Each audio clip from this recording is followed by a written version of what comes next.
Ce samedi soir, on se déplaçait à la Trocardière à l'occasion de la 5e journée pour affronter Rezé, un derby de Loire-Atlantique toujours particulier. On savait que ce serait un match engagé, car Rezé était à la recherche de sa première victoire. Il fallait donc rester solide pendant toute la rencontre. Le début du match est équilibré, on ouvre le score rapidement, mais Rezé répond aussitôt. Les deux équipes se rendent coup pour coup.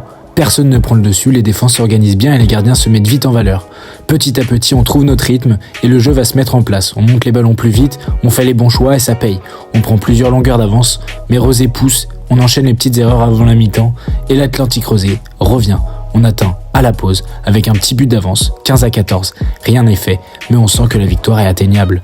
En deuxième période, Rezé revient tout de suite à la hauteur, mais on ne panique pas. On reste concentré, on garde notre ligne de conduite.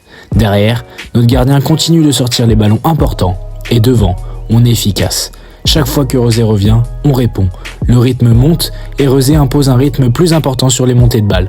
On parvient à garder 2 ou 3 buts d'avance, quasiment toute la seconde mi-temps. Les dernières minutes sont tendues, mais on gère bien nos possessions, on défend ensemble et on ne lâche rien. Un dernier but vient sceller la victoire, 32-29, et c'est fait. Une belle performance collective, avec de la rigueur, de la solidarité et beaucoup d'envie de notre côté. On repart de Rezé avec les 3 points, la satisfaction du travail bien fait et la confirmation qu'on est sur la bonne voie. On se retrouve à la 6e place du classement, avec 4 points de retard sur le premier du championnat. Notre entame de championnat est bonne et nous devons continuer sur cette lancée pour figurer dans le haut de tableau à la prochaine journée. Mais ce sera sans compter sur un match serré contre le CS Monterrey, une équipe que nous avions rencontrée il y a 2 ans en quart de finale de Coupe de France. Ce match sera donc primordial pour les deux équipes et il risque d'être chaud. On se retrouve la semaine prochaine pour le prochain épisode.